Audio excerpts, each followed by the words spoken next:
Il y a trois états qu'on confond souvent dans nos relations, surtout quand on cherche à bien faire. La puissance, l'impuissance et la toute-puissance. Ces trois états changent tout dans la manière dont on parle, dont on réagit et surtout dans l'énergie qu'on dégage. Alors aujourd'hui, je vais t'aider à faire la différence entre les trois. Parce que, en réalité, on les traverse tous différemment et à différents moments. Et ce n'est pas un problème, sauf quand on n'en a pas conscience. Alors moi, je m'appelle Jimmy Canvo. Si je parle autant de puissance et d'impuissance, c'est parce que je connais bien ces états-là.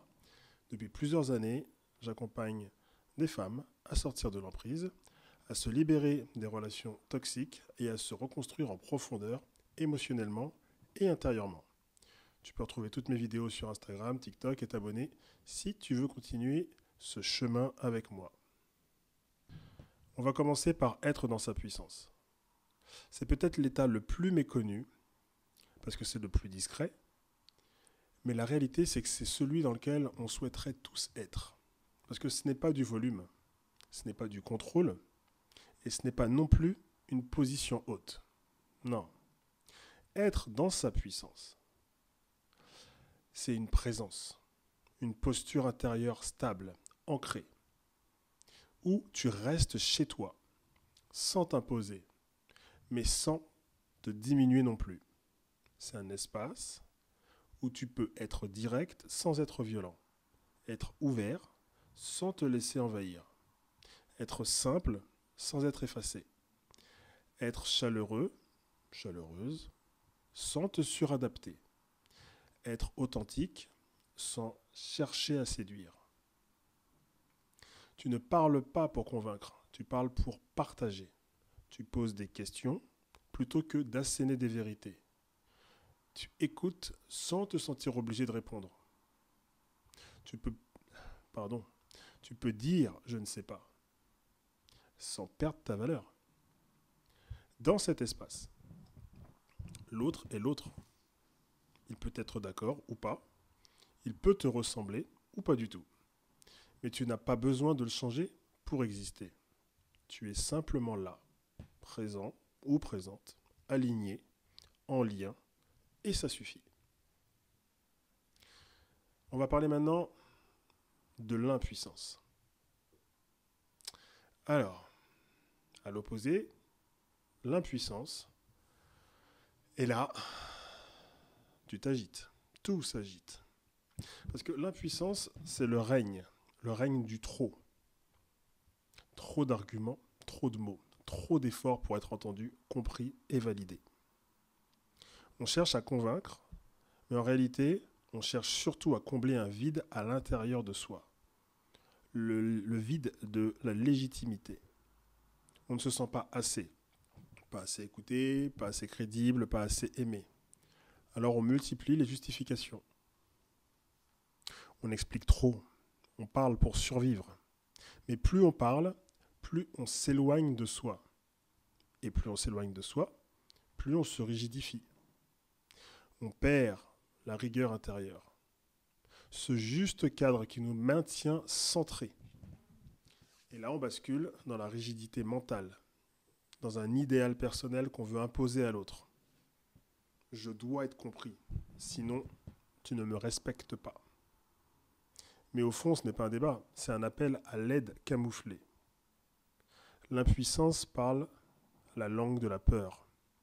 Peur d'être disqualifié, peur d'être effacé, peur d'être abandonné. Et tant qu'on n'a pas reconnu cette peur-là, on reste dépendant de la réaction de l'autre pour exister.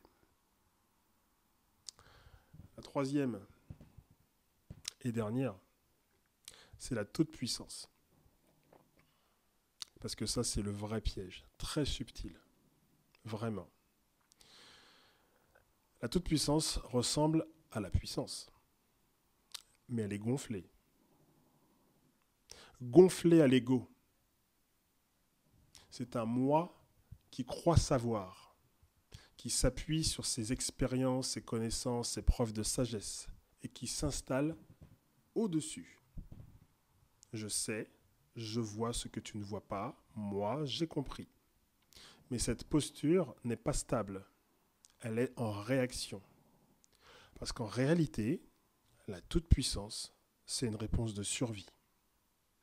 Un mécanisme de défense contre des blessures profondes d'impuissance qu'on n'a pas encore identifiées. Et comme ces blessures sont douloureuses, le cœur se ferme. Il se protège. Il coupe. Et c'est là que le mental prend le relais. On entre alors dans un monde déguisé en spiritualité, en savoir, en vérité absolue. Mais au fond, ce n'est plus une relation, c'est une domination. La toute-puissance empêche l'intimité, elle empêche le lien, parce qu'elle gère, elle prend le dessus, elle écrase subtilement. Et le pire, c'est qu'on ne s'en rend absolument pas toujours compte. Parce que cette toute-puissance, elle est socialement valorisée. Elle ressemble à de la maîtrise, de la prestance, du charisme. Mais à l'intérieur, c'est une inflation de l'ego. Celui qui nous éloigne de l'humilité du cœur.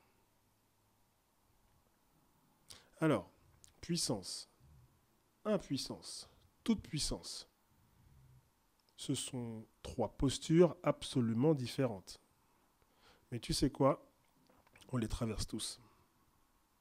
À un moment ou à un autre, tu es passé par une des puissances, ou d'impuissance, ou de surpuissance. Parce que ce n'est pas de ta faute. Et ce n'est pas une erreur. Par contre, c'est très précieux d'en prendre conscience. Car plus on cultive la véritable puissance, celle qui est simple, humble, ancrée, plus on désamorce les autres. Pas besoin d'être parfait ou parfaite, juste présent à ce qui se passe.